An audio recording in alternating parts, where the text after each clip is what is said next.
Good morning, ladies and gentlemen. My name is Eric Miller, and I was born and raised in the city of Quebec. Actually, I was born and raised in this area here, which is called La Place Royale. It'll be a pleasure for me to bring you through this city and explain you all the history, because actually this is where the history began in North America, and especially in Canada. Now, I'll be giving you the history of the 16th, 17th, 18th, 19th, and 20th century.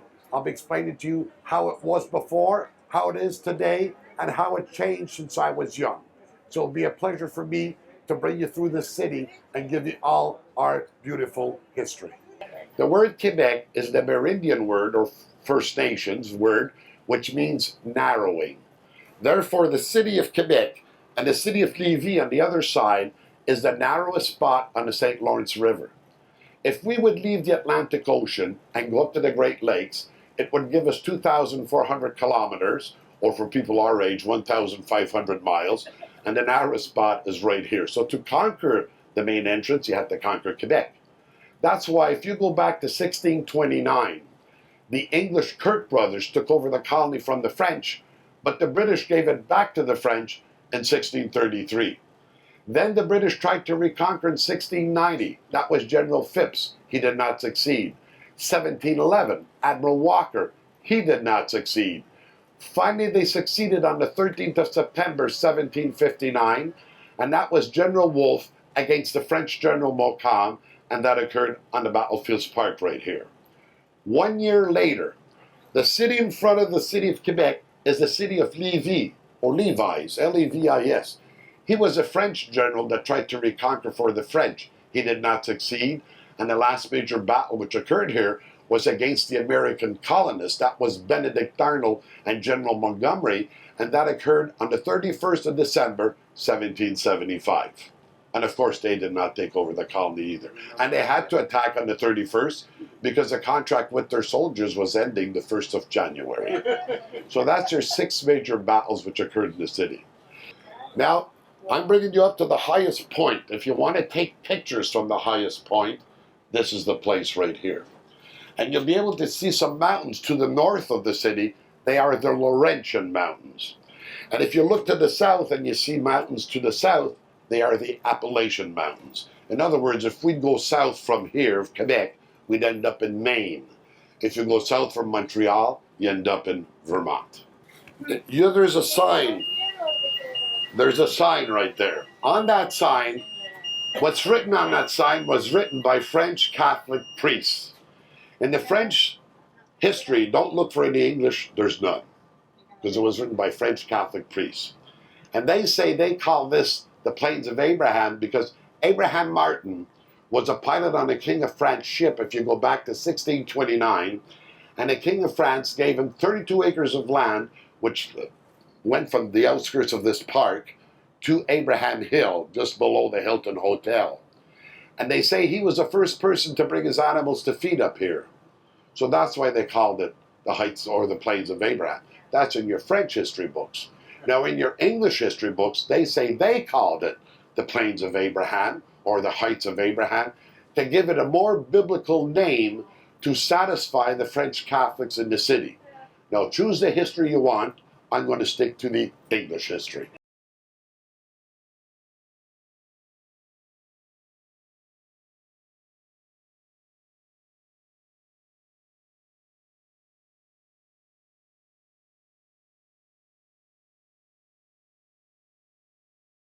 See this house here to your right? That house used to belong to Mr. Sewell.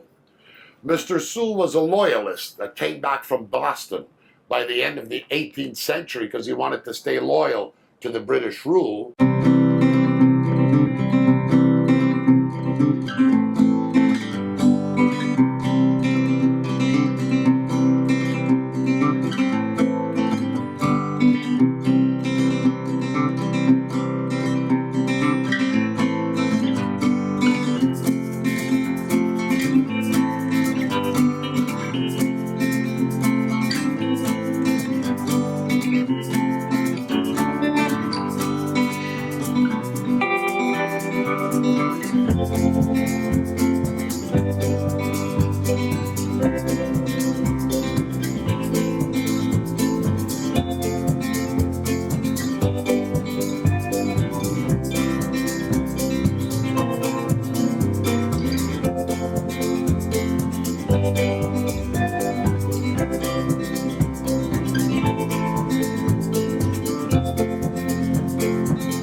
I'm going to stroll you through this area. I'm going to give you all the history.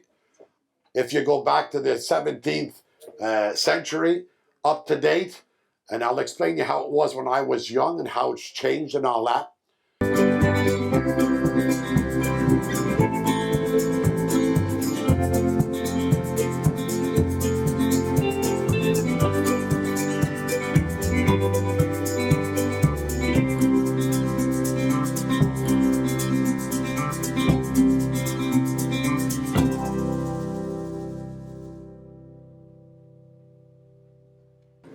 Now, if you look at these houses here, these are what we call second generation houses. The first generation houses were all in wood. If you go back to the beginning of the 18th century, there was a major fire in this area, and at least 70% of the houses burnt. So the French council passed a law stating that the second generation house must all be in rock, less wood as possible.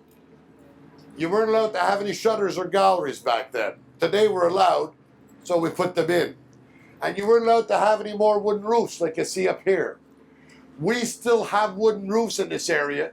It's just to show the people that back then, we went from wood, we tried slate. But the slate would crack in the winter because of the cold. Because like I told you, the coldest we got last winter was minus 45. So actually we went from wood to tin, and the tin was imported from France. If you guys would have been here before 1965, the people used to live down below like up above. Then in 1965, they decided to open this area as a tourist area, so the people moved from down below to up above, and they rented out the bottom parts of their houses to restaurants, stores, or bars. But they're making much more money on the deal. It's like I told you, this was the poor sector when I was young. But we didn't know we were poor, and we had a lot of fun. And you see, this is the Vallée house, that's the Brochu house, that's the Vero house, that's the Noel's house, that's Madame Fifine. I know them all. The reason is simple. Everything goes from generation to generation. I'll take myself as an example. When my dad and mom passed away, if you go back 3 years ago, I'm the oldest boy. So automatically, I got the Miller's house and the Bradley's house. But I also got the family.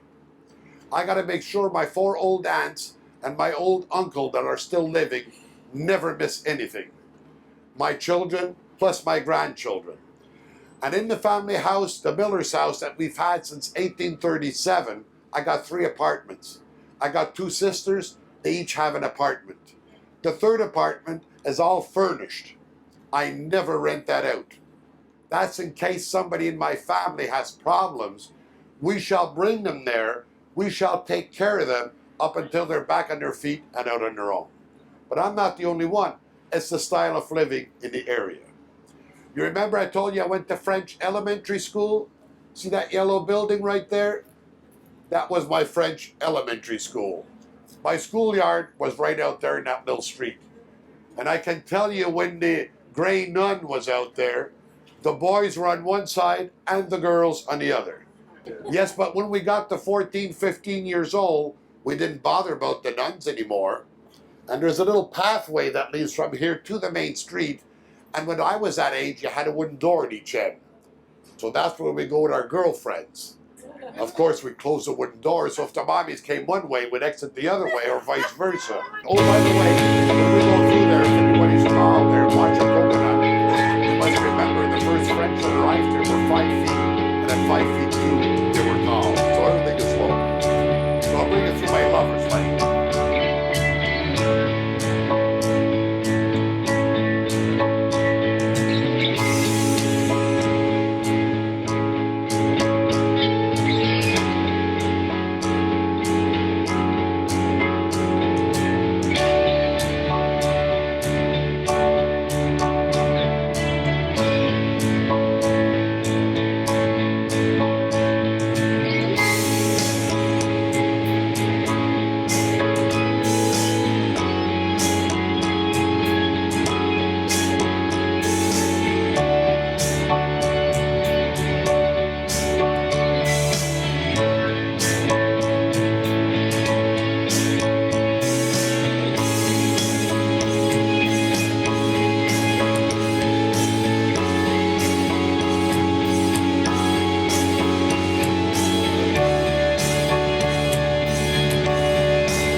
enjoyed my tour. Like I said, it's a beautiful city, it's a safe city, and it's a clean city. And what we love here is that we like to explain all our history and satisfy our tourists. Now, if ever you're back in the city of Quebec or you decide to come to the city of Quebec, just remember it is one of the oldest cities in all of North America, and it is filled with history. So it'll be a pleasure to receive you and show you in our beautiful city of Quebec. I thank you very much.